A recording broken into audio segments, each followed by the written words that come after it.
Көп учурда өзүбүздү эртең менен турганда эс албай эле бир айтып калышат го, таң атканча жумуш кылгандай эле болуп калыптырмын, же болбосо кечке ичкен адамдай болуп калыптырмын деп, кыскасы эртең менен турганда жумушка келгенде кофе ичип, өзүнө келе албай, көпкө чейин, түштөн өтүп барып анан продуктивдүү, жемиштүү болуп калган адамдардын бирден бир себебин айтып берели дегенбиз.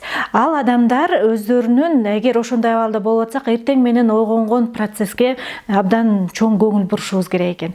Бүгүнкү күндө мен ишенип турам, бул менде да бар, сизде да бар. Эртең менен жакшы эле биз ойготуучу будильник деп коелу, будильник дей берели.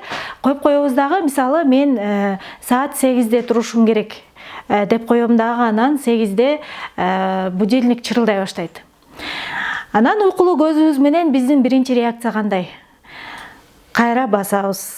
Анан ар кимдики ар кандай, 5 мүнөттөн кийин, кээ бирөөнүкү, мисалы меники 10 мүнөттөн кийин кайра мени ойготот да. Анан дагы 10 мүнөттөн кийин 3 жолу ойготот мени. Кайра дагы 2 жолу ойготот да деп туруп кайра басам.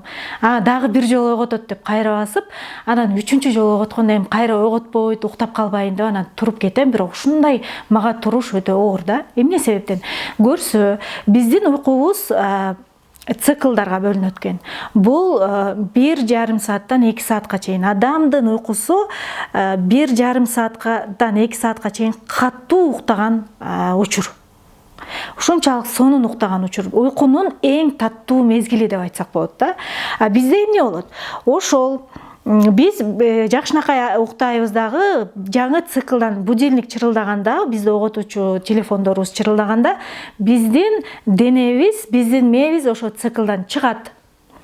Анан бизге, денеге команда берет. Турушуң керек деп. Анан биз болсо эмне кылабыз?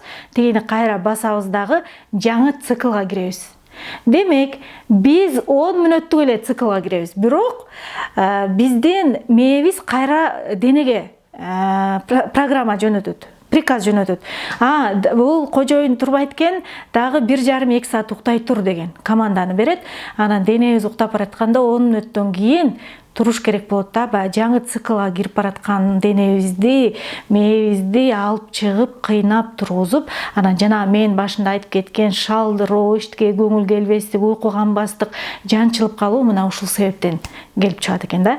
Бул кайсыл китептен алынган техника? Мел Робинстин «Жашооңду көзөмөлгө ал» деген эң сонун китеби бар. Эгер англис тилин эң эркин түшүнсөңүз, бул китепти таап алып угуп чыксаңыз болот. Аудио китеби бар экен.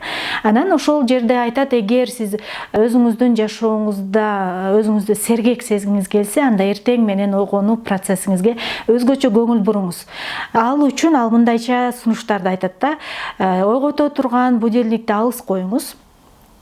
Анткени ал чырылдап баштаганда ордуңуздан туруп барып, басып, сиздин денеңизде кыймыл аракет башталганда дене тезирээк ойгонот да.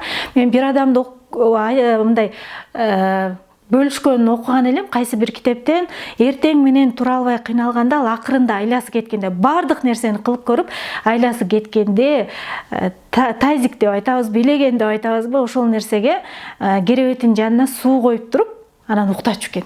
Анан эртең менен көзүн ачып будильник чырылдаганда эле төз эле өзүн сууга кулатчу экен. Албетте бул өтө ал нерсени окуганда ушунчалык үшүп кеткен, бирок адам, карасаңыз, бул адамга мен баа бердим, бардык нерсени колдонуп, аягында айласы кеткенде ошол техникага барганда. Демек, биздин максатыбыз денебиз, мээбиз жаңы уйку циклына өтүп кетелекте.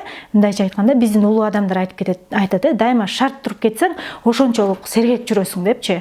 Ошондуктан жаман адатыбызды таштайлы, кайра баса бермей, будильникти алыс коебуз, жана убагында жатабыз. Анан уктаар алдында дагы сунушталат, кофе ичпейбиз, жана соц тармактардан ар кандай негативдүү жаңылыктарды окубайбыз. Кыскасы, уктаар алдында сунуш кылат элем. Бул нерселерди, бизди алаксатуучу факторлордун баарын мен бир адамды билем, ал дайыма аш бөлмөсүнө телефонун таштап коет. Анан уктоочу бөлмөдө сөзсүз түрдө сизди мындай кыжаалат кылып аткан жарык болсо аны өчүрүп, таза аба киргизип, кыскасы денеңизди кадимкидей уйку процессине айланаңызды, чөйрөңүздү даярдоо, анан туура ойгонуу.